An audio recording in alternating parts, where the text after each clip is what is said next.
ng buwan, araw at mga bituin, tanang nilalang sa papawirin. Panginoon ay purihin, ngalan niya ay dakilain. Panginoon ay purihin, ngalan niya ay dakilain.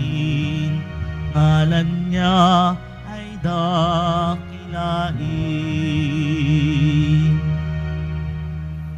Sa ngalan ng Ama, ng Anak at ng Espiritu Santo. Amen. Sumainyo ang Panginoon. At sumaiyo rin. Mga kapatid, tinipon tayo bilang kaanib ng angkan ng Diyos. Kaya dumulog tayo sa mawaing Panginoon na nagpapatawad ng lubos.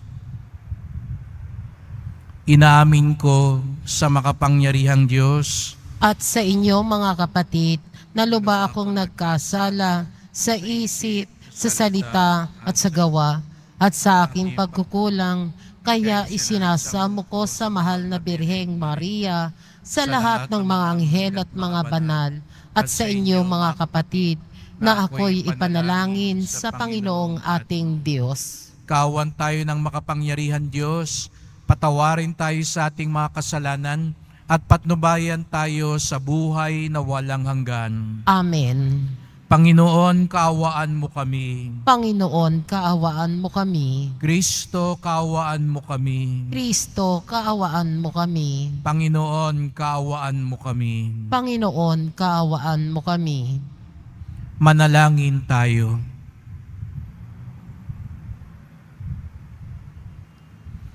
Ama naming makapangyarihan, ipagkaloob mo sa amin ang espiritu ng katatagan upang kaming tinuruan ng natatanging pagkauliran ng iyong martir na si San Sebastian ay matutong sundin ang loob mo sa halip na masindak sa mga tao.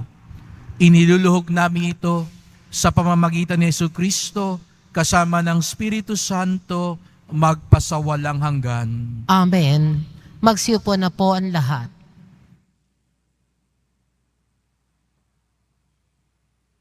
Ang simula na ikalawang aklat ni Samuel. Noong mga araw na iyon, nang magbalik si David, buhat sa matagumpay na makikidigma laban sa mga Amalesita, tumigil siya ng 2 araw sa Siklag. 3 araw pagkamatay ni Saul, dumating buhat sa labanan ang isang lalaking punit ang kasuutan at puno ng alikabok ang ulo. Lumapit ito kay David at nagpatira pa bilang pagbibigay galang. Saan ka nagbuhat? Tanong ni David. Tumakas po ako sa hukbo ng Israel. Tugon ng lalaki. Bakit? Ano ba ang nangyari? Tanong ni David. Napaurong po sa labanan ang hukbo at maraming mga kawal ang napatay. Napatay rin po ang mag-amang Saul at Jonathan, tugon ng lalaki. Winahak ni David ang kanyang kasuutan bilang tanda ng kalungkutan sa nangyari. Gayon din ang ginawa ng mga naroon. Tinagukan nila ang kanilang dibdib at sila'y nanangis.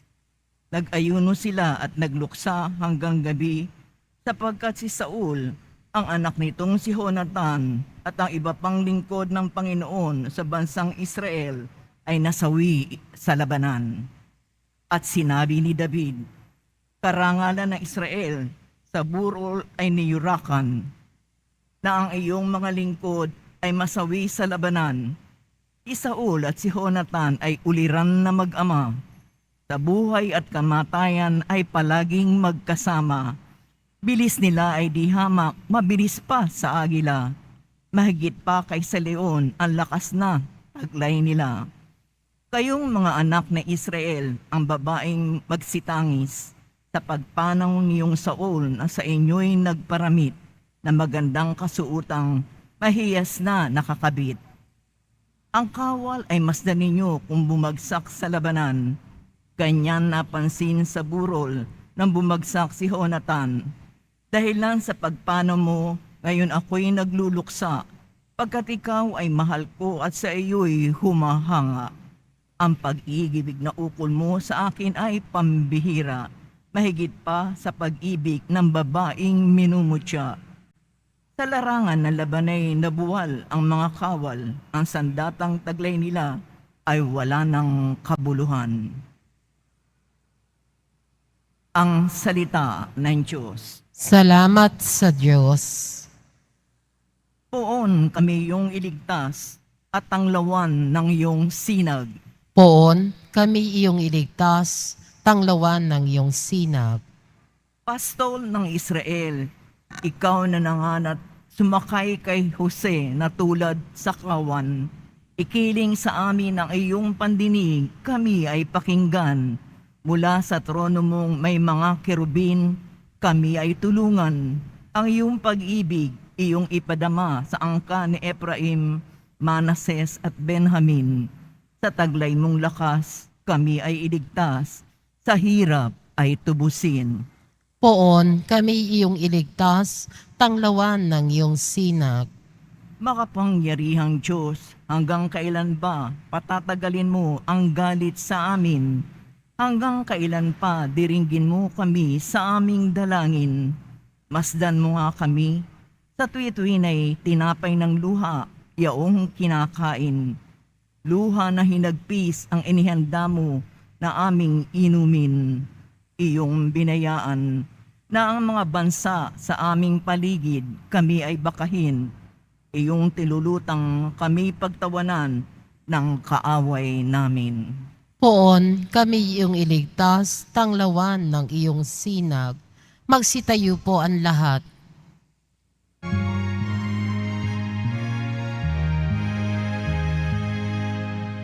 Hallelujah,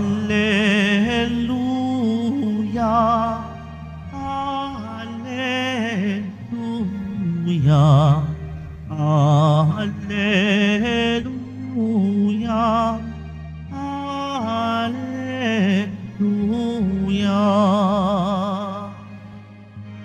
Kami iyong pangaralan upang aming matutuhan ang salitang bumubuhay. Hallelujah,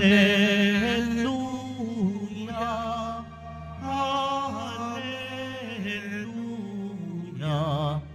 Hallelujah, Hallelujah.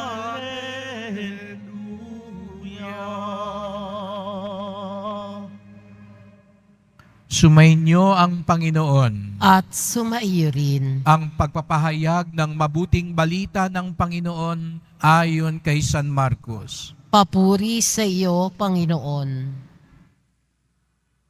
Noong panahong iyon, pag-uwi ni Jesus, muling nagkatipon ang napakaraming tao. Ano pat hindi man lamang makuhang kumain ni Jesus at ng kanyang mga alagad. Nang mabalitaan ito ng kanyang mga kasambahay, sila'y pumaroon upang kaunin siya, sapagkat ang sabi ng mga tao, nasisiraan siya ng bait.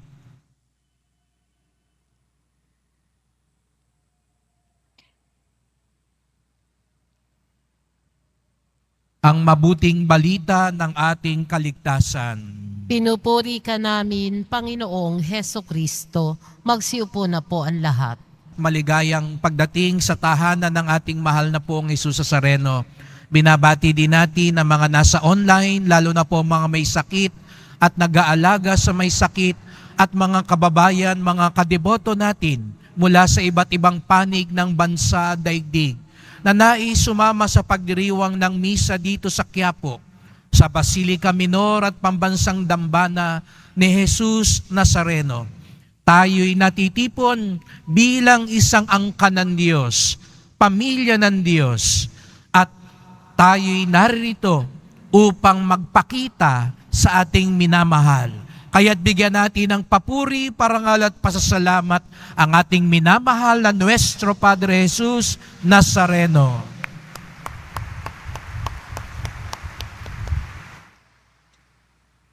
Sa araw na ito ay pinagdiriwang din natin ang kapistahan ni San Sebastian, ang ating karatig parokya kasama dito sa distrito ng Quiapo ay nakatalaga din kay San Sebastian, ang simbahan ng San Sebastian. Kaya piyesta rin sa kanila ngayon.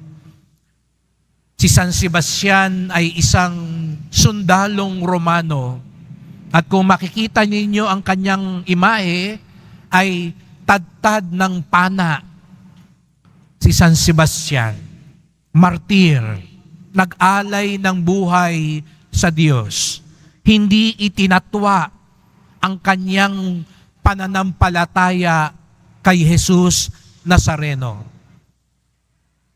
Siya'y isang sundalong Romano. Ika nga, maganda na ang pwesto. Maganda na ang kalagayan sa buhay. Ngunit ipinagpalit niya ang lahat ng ito, maging ang sarili niyang buhay, alang-alang sa kanyang pananampalataya. Siguro nga, kung ang gagamitin nating panukat ay ang mata ng mundo, sasabihin ang mga katulad ni San Sebastian, siraulo, hindi praktikal, ang ganda-ganda ng pwesto, ang sarap na ng buhay, ipinagpalit niya ang lahat. Siguro, kung tayo yon, kung ikaw ang kaibigan ni San Sebastian, sasabihin mo sa kanya, magpakatotoo ka. Sayang, bakit mo ipagpapalit ang lahat ng ito? Sira ka yata. Alam nyo mga kapatid, sa 2,000 taon ng Kristyanismo, maraming mga Kristiyano ang tinawag na sira. Sira ang ulo. Hibang. Hindi naiintindihan ng realidad ng buhay. Sapagkat ipinagpapalit nila kung ano ang ibinibigay ng mundo,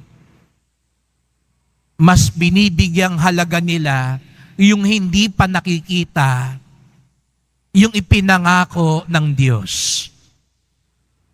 Huwag tayong magtaka mga kapatid,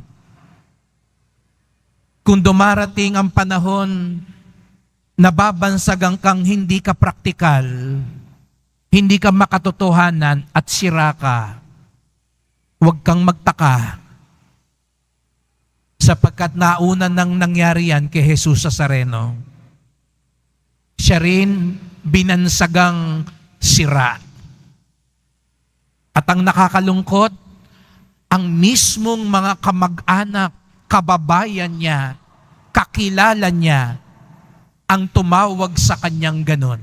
Narinig natin sa Ebanghelyo, nagpunta ang kanyang mga kamag-anak kasi hindi na umuuwi si Jesus sa Nazaret. Siya'y nandun na sa Capernaum. Kaya halos 40 kilometro naglakbay ang mga kamag-anak niya.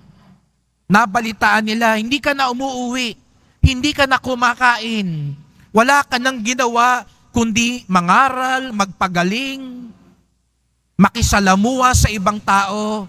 Iniwan mo na yung karpentero mong trabaho sa Nazaret, pinamana sa iyo ni San Jose.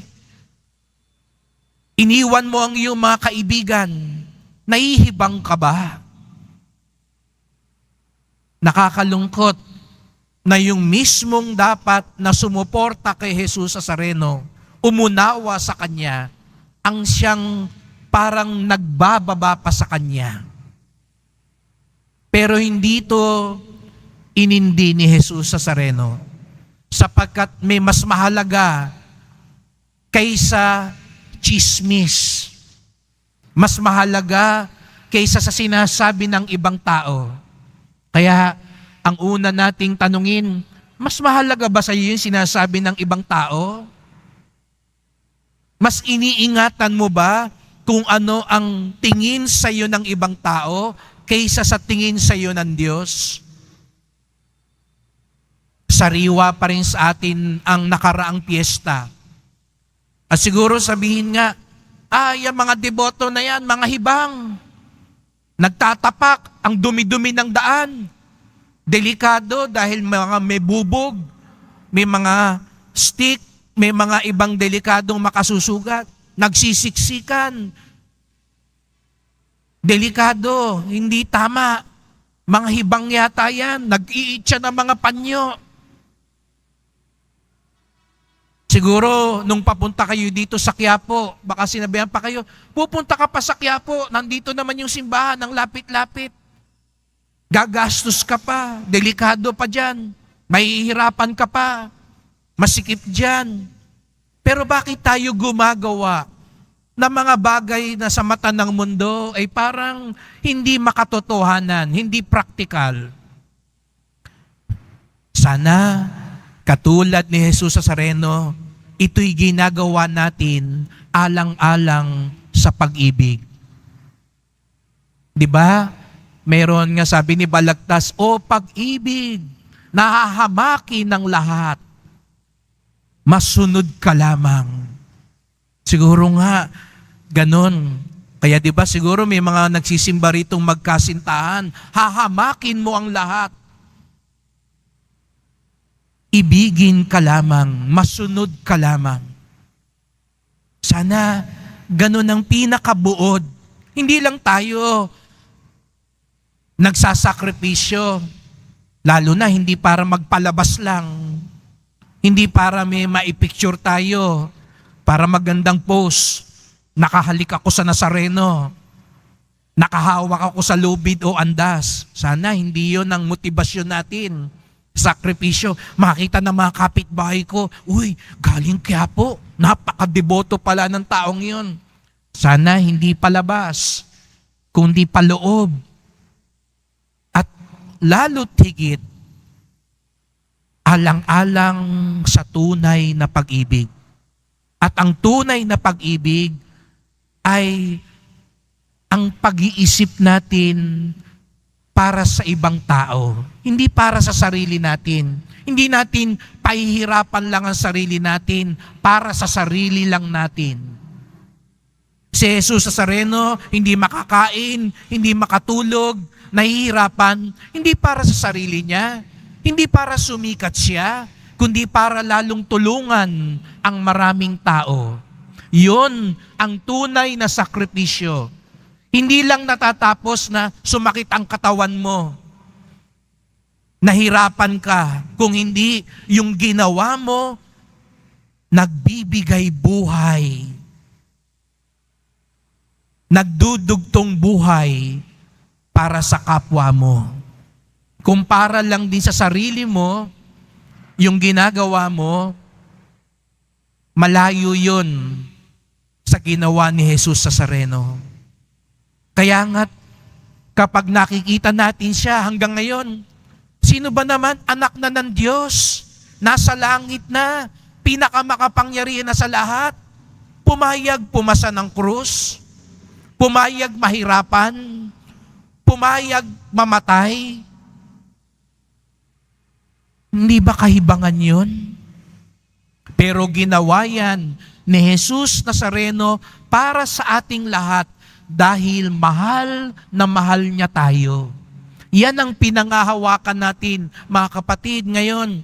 Ano man ang pinagdaraanan natin sa buhay, nahihirapan man tayong sumunod sa Kanya, sinisiraan man tayo ng mga hindi makaunawa sa atin, tuloy ang debosyon, tuloy ang misyon, tuloy ang pagsunod. Bakit? Dahil alam natin anuman ang mangyari, mahal tayo ni Jesus Nazareno. Hindi niya tayo iiwan. Hindi niya tayo pababayaan. Pero mga kapatid, sana hindi lang ang sakripisyo ng katawan ang ialay natin sa Kanya. Siguro sabihin ng iba sa inyo, Father, matanda na ako, hindi ko na kayang pumasan, hindi ko na kayang humila ng lubid, Father, masakit na yung mga paa ko, hindi ko kayang magtapak. Siguro nga sa mga nanonood ngayon sa online, hindi ko na ho kayang pumunta sa Quiapo. Wag ho kayong mag-alala. Kaya pa rin nating makiisa sa pag-aalay ni Jesus Nazareno, sa pag-alay ng sakripisyo na nakapagbibigay buhay. Ito yung ipinakita ni David sa unang pagbasa. Nung nalaman niya na namatay si Saul. Naalala niyo si Saul, yung hari, inggit na inggit, selos na selos kay David. Gusto niyang ipapatay si David. Kung kayo si David, yung taong gustong magpapatay sa inyo, namatay. Siguro sabihin na iba sa inyo, salamat Lord, kinuha mo na siya. Siguro sabihin na iba sa inyo, Alleluia, wala na ang kontrabida sa buhay ko. Pero anong ginawa ni David? Nanaghoy siya, tumangis siya. Sapagkat sa bandang huli, kahit yung nanakit sa kanya, kahit yung nagbalak pumatay sa kanya, minahal pa rin niya. Pinatawad pa rin niya. Siguro sabihin na ba sa inyo, siraulo yang si David. Yung papatay sa kanya, minahal niya. Yun daw po ang mas dalisay na pag-aalay. Kaya hindi nyo na kailangan saktan ng katawan ninyo. Kung hindi nyo na kayang makipagbuno, magpatawad ka lang. Tumulong ka lang. Magsabi ka lang ng totoo. Baka sabihin nyo, Father, magtatapak na lang ako. Mas madali atang magtapak kaysa magpatawad. Father, sasalya na lang ako. Mas madali atang sumalya kaysa yakapin ko yung kaaway ko. Pero tandaan natin, yun ang mas tunay at mas malapit na pagsunod kay Jesus Nazareno. Huwag lang natin tignan yung pagdurusa ni Jesus Nazareno. Ang tignan natin yung pag-ibig at awa ni Jesus Nazareno. Siguro nga, pag tinularan natin yon, pag nagsabi ka ng totoo, sasabihin ng mga sinungaling, siraulo ka, ba't sinabi mo pa yung totoo? Siguro nga, kapag tumulong ka at nagbigay ka, kahit wala na halos matira sa'yo, sasabihin ng ibang tao sa inyo, siraulo ka, di ka nag-iwan para sa'yo. Bakit mo pa binibigyan ng mga yan? Wala namang utang na loob ang mga yan. Huwag kayong mahiya. Sana pagharap natin kay Jesus Nazareno, masabi natin sa Kanya, alam nyo po, mahal na poon, sa pagsunod ko sa inyo, ang dami kong chismis na tatanggap. Ang dami kong paninirang tinanggap. Kahit yung mga kamag-anak ko at kaibigan ko, itinakwil na ako. Sana masabi natin sa Kanya yon. Pero alang-alang sa pag-ibig ko sa iyo, hinarap ko lahat ito, katulad ng pagharap mo sa krus. Sapagat alam ko, yon ang magiging daluyan ng tunay na pagpapala. Kaya't sa pagpapatuloy ng misang ito, magdasal po tayo. Mahal na pong Jesus Nazareno, salamat po. Bagamat hindi ka naunawaan ng mga tao nung panahon mo, matamis mong niyakap ang krus. Matamis mong hinarap ang mga pagdurusa at paglilibak. Matamis mong ginawa ang pagpapagaling at pagtulong, alang-alang sa iyong pag-ibig sa amin. Salamat po, sapagat ang pag-ibig na yan, ang aming dinlakas sa mga pinagdaraanan namin ngayon sa buhay. Huwag nawa naming ikahiya, ikatakot ang pagsunod at pagtulad sa iyo. Sapagkat ang tunay na sakripisyo, ang tunay na debosyon, katulad mo, nagbibigay buhay, nagbabahagi ng tulong at awa. Mahal na pong Jesus Nazareno, kawaan niyo po kami, basbasan niyo po kami. Amen. Amen. Magsitayo ang lahat.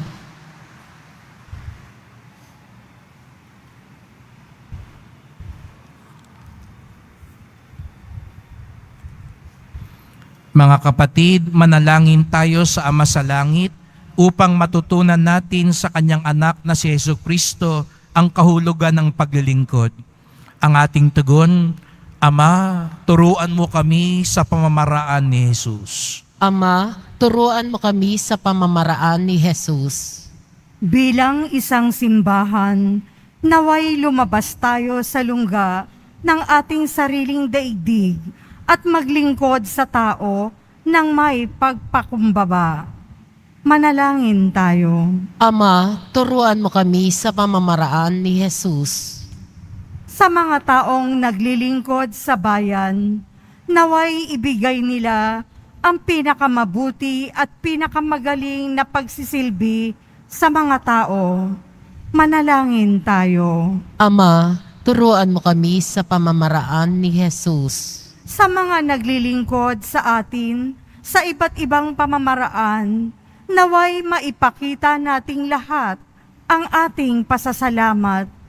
Manalangin tayo. Ama, turuan mo kami sa pamamaraan ni Jesus.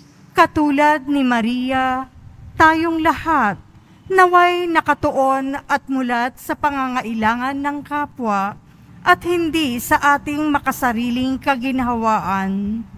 Manalangin tayo. Ama, turuan mo kami sa pamamaraan ni Jesus. Tahimik nating idulog ang iba pa nating kahilingan.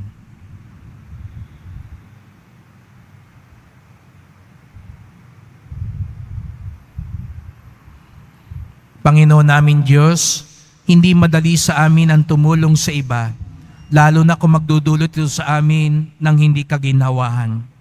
Matuto nawa kami mula kay Jesus na laging handang tumulong. Hiling namin ito sa pamamagitan ni Kristong aming Panginoon. Amen. Magsiupo na po ang lahat.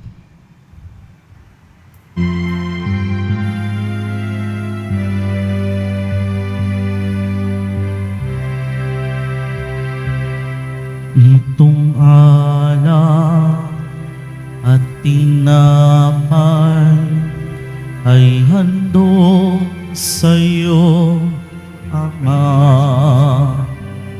Ito'y bunga ng aming gawang iyong pinagpala. Sumasamo ang iyong bayang, tanggapin iyong basbasan, nang sa amin maging tunay na katawan, dugo ng iyong anak.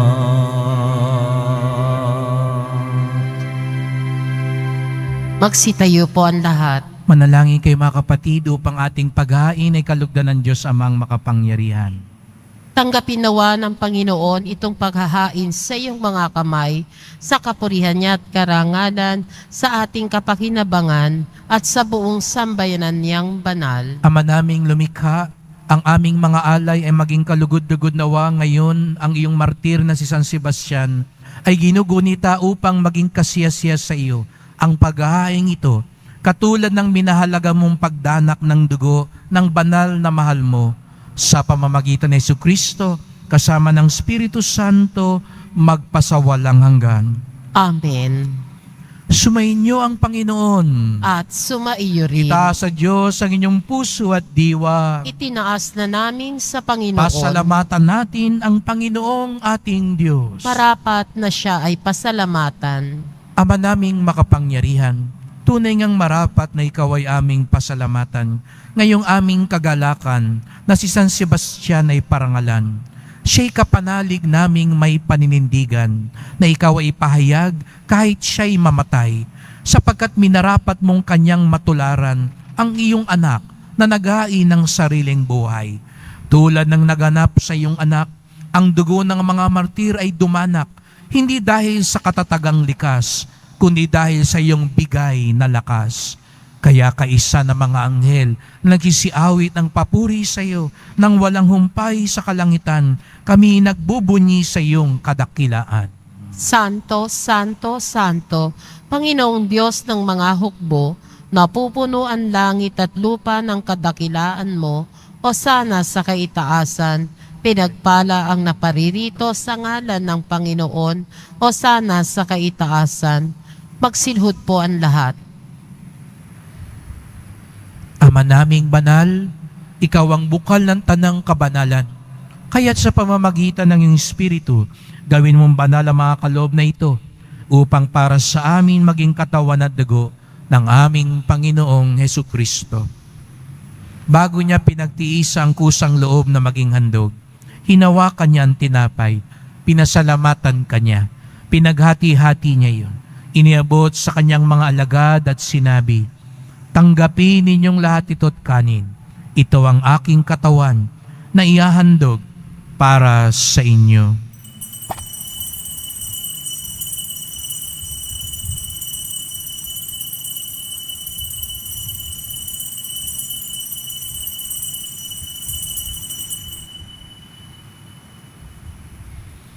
Gayon din naman nang matapos ang hapunan, hinawakan niya ang kalis. Muli kanyang pinasalamatan. Iniabot niya ang kalis sa kanyang mga lagad at sinabi, "Tanggapin ninyong lahat ito't inumin. Ito ang kalis ng aking dugo, ng bago't walang hanggang tipan. Ang aking dugo na ibubuhos para sa inyo at para sa lahat sa ikapagpapatawad ng mga kasalanan. Gawin niyo ito sa pag-alala sa akin."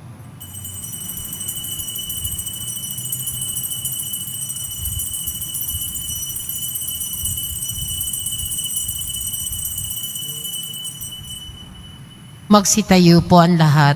Ipagbunyi natin ang misteryo ng pananampalataya. Si Kristo ay namatay, si Kristo ay nabuhay, si Kristo ay babalik sa wakas ng panahon. Ama, ginagawa namin ngayon ang pag-alaala sa pagkamatay at muling pagkabuhay ng iyong anak. Kaya tinalay namin sa iyo ang tinapay na nagbibigay buhay at ang kalis na nagkakaloob ng kaligtasan. Kami nagpapasalamat dahil kami yung minarapat na tumayo sa harap mo para maglingkod sa iyo. Isinasamo namin kaming magsalo-salo sa katawan at dugo ni Kristo ay mabuklod sa pagkakaisa sa pamamagitan ng Espiritu Santo. Ama, lingapin mo ang iyong simbahang laganap sa buong daigdig. Puspusin mo kami sa pag-ibig kaysa ni Francisco naming Papa, ni Jose naming Obispo, at ng Tanang Kaparian. Alalahanin mo rin ang mga kapatid naming nahimlay na may pag-asang sila'y muling mabubuhay. Gayon din ang lahat ng mga pumanaw. Kaawaan mo sila't patuloyin sa iyong kaliwanagan. Kaawaan mo pagindapating kaming lahat na makasalo sa iyong buhay na walang wakas, kaisa ng mahal na Birheng Maria, Ina ng Diyos, ng kabiyak niyang pusong si San Jose, ng mga apostol, ni San Juan Bautista, San Sebastian, at lahat ng mga banal na namuhay dito sa daigdig ng kalugod-lugod sa iyo. May pagdiwang nawa namin ng pagpupuri sa ikararangal mo sa pamamagitan ng iyong anak na aming Panginoong Hesukristo. Sa pamamagitan ni Kristo, kasama niya at sa Kanya, ang lahat ng parangal at papuri ay sa iyo, Diyos Amang makapangyarihan, kasama ng Espiritu Santo, magpasawalang hanggan. Amen. Buong galang tayong tumawag sa ating Ama sa langit.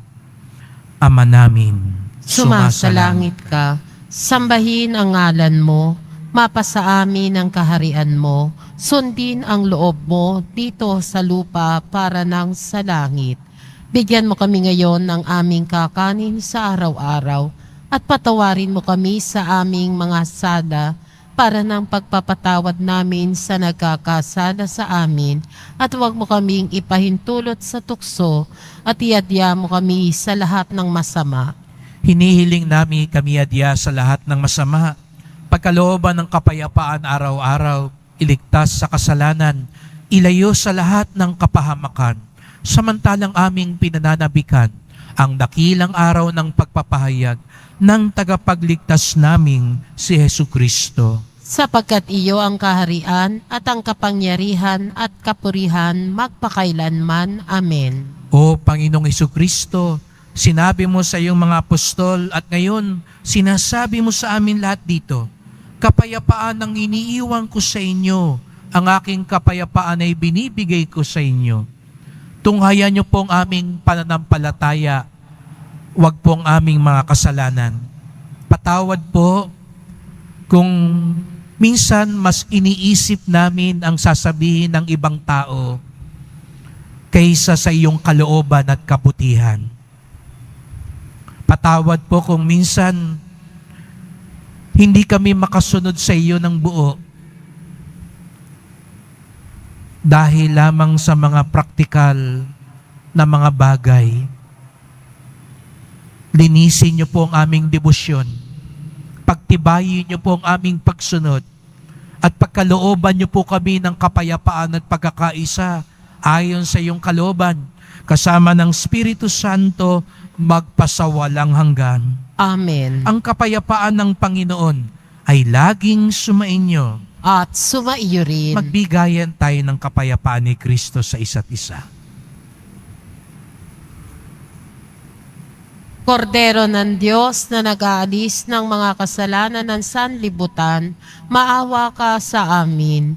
Kordero ng Diyos na nag-aalis ng mga kasalanan ng sanlibutan, maawa ka sa amin. Kordero ng Diyos na nag-aalis ng mga kasalanan ng sanlibutan, ipagkaloob mo sa amin ang kapayapaan. Magsiluhod po ang lahat. Narito si Jesus Nazareno. Lahat ginawa niya alang-alang sa pag-ibig para sa atin. Siya ang kordero ng Diyos, nag-aalis ng mga kasalanan ng sanlibutan. Mapapalad ang inaanyayahan sa kanyang piging. Panginoon, hindi ako karapat-dapat na magpatuloy sa iyo, ngunit sa isang salita mo lamang ay gagaling na ako.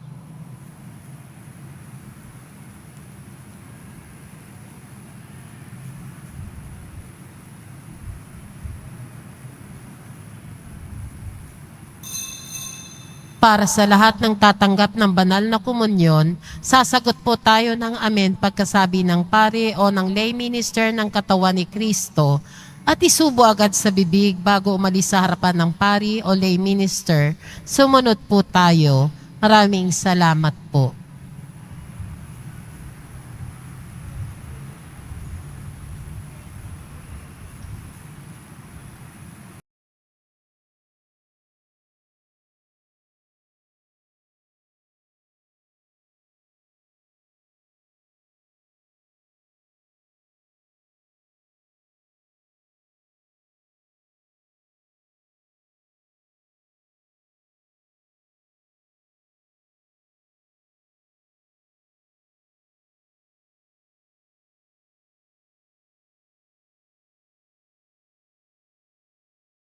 Manalangin tayo.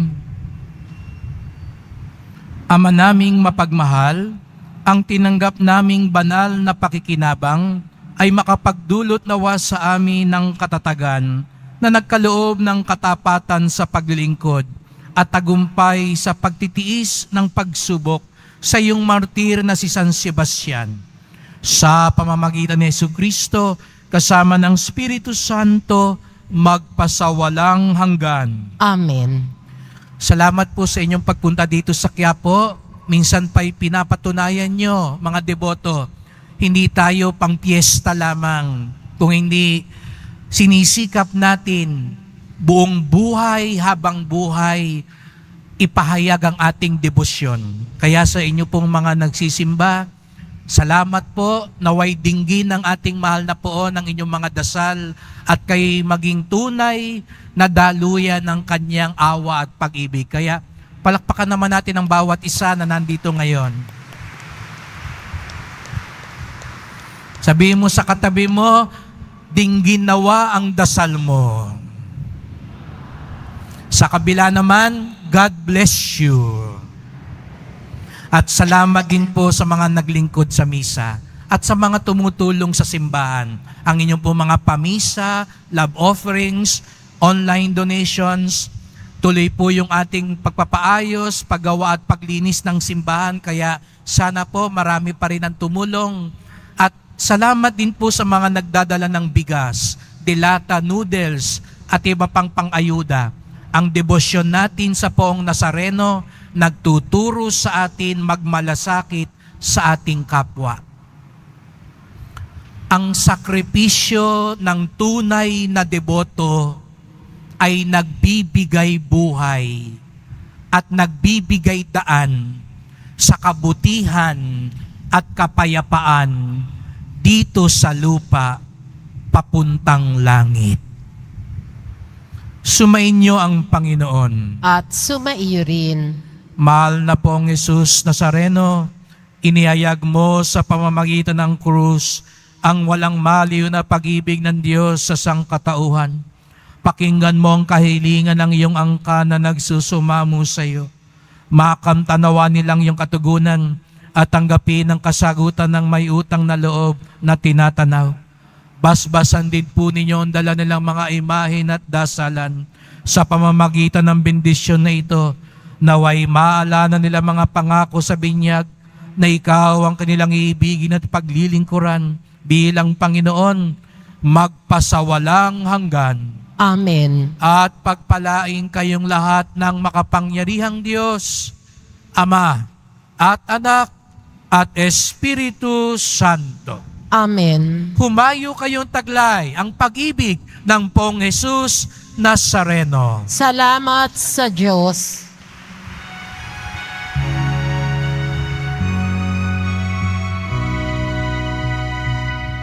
Nuestro Padre Jesus Nazareno, sinasamba ka namin,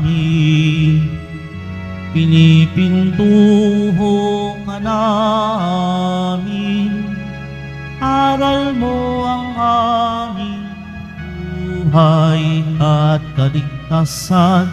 Nuestro Padre Jesus Nazareno, iligtas mo kami sa kasalanan. Ang krus mong kinamatayan ay sagisag ng aming kaligtasan. Nuestro Padre Jesus Nazareno, dinarangal ka namin. Nuestro Padre Jesus Nazareno, nilulwalhati ka namin. Nuestro Padre Jesus Nazareno, dinarangal ka namin. Nuestro Padre Jesus Nazareno, nilulwalhati ka namin.